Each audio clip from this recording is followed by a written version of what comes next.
आखिरकार अजीत पवार को उनका मनचाहा मंत्रालय मिला, लेकिन पर्दे के पीछे की कहानी क्या है ये भी समझने की कोशिश करते हैं कि आखिर अजीत पवार को जो आज फैसला हुआ है वित्त और नियोजन मंत्रालय देने का, इसके पीछे क्या क्या रस्साकशी हुई है, किस किस तरह से बातचीत का दौर भी चला है। आपको बता दें कि अभी तक जो वित्त मंत्रालय था वो उप मुख्यमंत्री देवेंद्र फडणवीस के पास था, यानी बीजेपी के कोटे से एक महत्वपूर्ण मंत्रालय निकलकर अब अजीत पवार के खेमे में चला गया है। शिंदे समर्थक शिवसेना से अलग से इसी बात पर हुए थे कि अजीत पवार को वित्त मंत्रालय ना मिले, क्योंकि उनकी शिकायत ये थी कि जब अजीत पवार महाविकास अघाड़ी सरकार में वित्त मंत्री थे तब उन्होंने शिवसेना के विधायकों के जो काम थे उसके लिए पैसों का आवंटन नहीं किया था, और यह बड़ी शिकायत थी। आपको बता दें कि 2 दिन पहले ही निर्दलीय विधायक बच्चू काडू ने कहा था कि अगर अजीत पवार को वित्त मंत्रालय मिलेगा तो विधायकों में डर होगा, यानी उनकी पुरानी यादें ताजा हो जाएंगी कि तब भी उन्हें पैसा नहीं मिला था,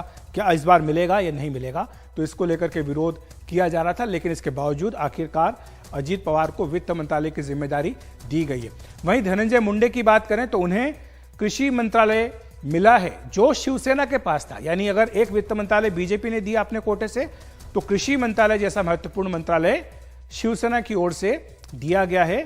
अजीत पवार के खेमे को। और आपको बता दें कि विभागों के बंटवारे को जो पेच था, इसको सुलझाने के लिए बैठकों का लंबा दौर चला था। बुधवार को अजीत पवार और प्रफुल्ल पटेल दोनों ही दिल्ली आए थे और यहां पर गृह मंत्री अमित शाह से उनकी करीब 1 घंटे मुलाकात हुई थी। फिर उसके बाद गुरुवार को जब वो बॉम्बे गए तो वहां पर उन्होंने फडणवीस से मुलाकात की थी, और पवार और फडणवीस दोनों ही मुंबई में ही मुख्यमंत्री शिंदे से उन्होंने मुलाकात की थी। अब शिवसेना विधायकों की उम्मीदों को झटका लगा है, क्योंकि पिछले 1 साल से ये मंत्री बनने का सपना देख रहे हैं। जो मंत्री बन गए थे तब वो तो बन गए, उसके बाद से कोई मंत्री नहीं बना है, लेकिन लगता है कि अब अगला जो मंत्रिपरिषद विस्तार है उसमें कुछ महीने का समय लगेगा, क्योंकि जैसा हमने कहा विधानसभा का सत्र शुरू हो रहा है और सत्र के दौरान तो विस्तार होता नहीं है। तो ये सारा घटनाक्रम है जिसके चलते ये तस्वीर वहां पर बन करके सामने आई है। सुनील सिंह हमारे सहयोगी हमारे साथ जुड़ रहे हैं इस खबर पर चर्चा करने के लिए। सुनील, ये जो पर्दे के पीछे की राजनीति है और जो आशंका थी शिवसेना के विधायकों की, जिसके चलते तब शिवसेना में टूट हुई थी कि अजीत पवार को कहीं वित्त मंत्रालय ना मिल जाए, तो एक तो वित्त मंत्रालय भी मिल गया और दूसरी जो उन्हें उम्मीद थी 1 साल से कि उन्हें मंत्री पद मिलेगा वो भी पूरी नहीं हुई। तो ऐसे में अब क्या लग रहा है कि क्या रिएक्शन आ रहा है उनके खेमे से? देखिए अखिलेश, स्वाभाविक तौर पर ये बहुत बड़ा झटका शिंदे के विधायकों के साथ तो है ही है,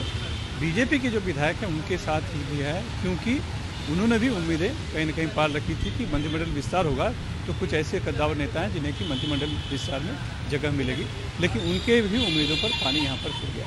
लेकिन सबसे बड़ा झटका हम कहें तो वाकई में शिंदे ग्रुप के विधायकों को लगा है। खुद मुख्यमंत्री की भी हम बात कर सकते हैं, क्योंकि जो सबसे प्रमुख कारण था, कई कारणों में हिंदुत्व छोड़ने की बात के साथ साथ, वो ये था कि जब एनडीए के सरकार में अजीत पवार वित्त मंत्री थे तो वो उन विधायकों का जो फंड है वो शिवसेना के विधायकों को नहीं मिला करता था, ये भी एक प्रमुख कारण था। लिहाजा अब जो शरद पवार गुट एनसीपी बची है वो सवाल उठा रही है कि अब एकनाथ शिंदे क्या करेंगे, क्या वो फाइलें फिर से उनके पास भेजेंगे, क्या नैतिकता के आधार पर वो इस्तीफा देंगे, ये सवाल उठाया जा रहा है। लेकिन अजीत पवार से दोपहर में जब ये सूची घोषित नहीं हुई थी उसके पहले जब पूछा गया था कि नाराजगी, तो उन्होंने कहा था कि नाराजगी की बात मुझे पता नहीं है, लेकिन 3 पार्टियां मिलकर सरकार बना रही हैं तो सभी को मिलजुल कर रहना है और एक मानसिकता होनी चाहिए, और वो मानसिकता हमने बना ली है कि मिलकर आगे काम करना है। तो उस स्तर पर, ऊपर के नेताओं के स्तर पर भले ही कहीं न कहीं ये दिख रहा है कि नाराजगी नहीं है या फिर सहमति बन चुकी है, लेकिन अगर हम विधायकों की बात करें जो कि उम्मीद पाले हुए थे, खास करके कार्यकर्ताओं की बात करें तो उनमें बहुत नाराजगी है। और कल तक जो विधायक थे, चाहे वो शिंदे गुट का आप ले लीजिए, वो मांग कर रहे थे कि, और बहुत जोर लगाया था उन्होंने, पालक मंत्री के तौर पे लेके भी, खास करके अदिति तटकरे जो बनाई गई है बाल विकास मंत्रालय, उनको जो बीजेपी के मंगल प्रभात दोहरा थे उनके तहत मंत्रालय था, उन्हें दे दिया गया है, तो उन्हें पालक मंत्री नहीं बनाया जाए। लेकिन हालांकि अभी तक पालक मंत्री की घोषणा नहीं है, लेकिन बहुत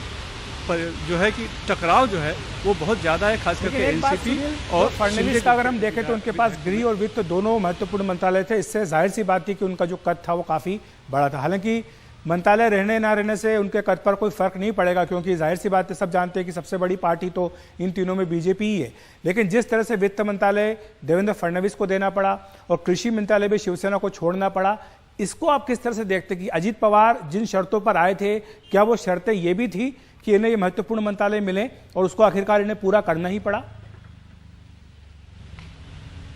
देखिए, बिल्कुल ये कोई अगर अपना घर छोड़कर जा रहा है दूसरे के साथ, तो पहले ही बातें सभी तय हो गई थी। ये जो बताया जा रहा है कि जो इतने 12 दिनों से चल रहा था, वो दरअसल एक नूरा कुश्ती के तौर पे था, जो कि काडर को दिखाना था और विधायकों को भी दिखाना था कि नहीं, हम एक एक मंत्रालय के लिए हम एक दूसरे से बार्गेनिंग कर रहे हैं, संघर्ष कर रहे हैं। ये तीनों ही पार्टियों के लोगों को दिखाना था। इस तरह की बातें फिलहाल चर्चा में आई है, क्योंकि साफ तौर पर जब एनसीपी में इतनी बड़ी बगावत शरद पवार को छोड़ के आने की बात थी, तब ये पहली कंडीशन रही होगी। उप मुख्यमंत्री पद तो है ही है, लेकिन वित्त मंत्रालय और नियोजन जरूर मिलना चाहिए। अजीत पवार ने मांगा ही होगा और उस पर कहीं ना कहीं एक सहमति बनी होगी। लेकिन अब जब सभी ने शपथ ले ली और सब हकीकत में बंटवारे की बात आती है, तब कहीं ना कहीं राजनीति, आप भी जानते हैं कि एक परसेप्शन की का खेल होता है, उस पर चलती है। तो ये कहीं ना कहीं एक दिखाने की कोशिश की गई थी। हालांकि टकराव और मनमुटाव बहुत ज़्यादा था, खास करके बीजेपी के विधायकों में और शिवसेना गुट के विधायकों में, क्योंकि जो उनको मिलना था उस मलाई में, पहले जैसे भरत गोगावले ने कह भी दिया था कि एक रोटी मिलनी थी, तब आधी, दो पार्टियां थी तो आधी आधी हो गई थी, लेकिन अब तीसरी पार्टी भी आ गई तो उसका एक तीसरा हिस्सा भी हो गया। यानी उनके हक से, उनके अधिकार से, उनके कोटे से कहीं तो 3 हिस्से हो गए हैं। जो बात एक और हो रही थी, कुछ और भी पार्टियों से टूट करके आ सकते हो, तो फिर तो 4 हिस्से करने पड़ेंगे। बहरहाल आपका शुक्रिया सुनील, इस तमाम बातचीत के लिए, हमारे साथ जुड़ने के लिए।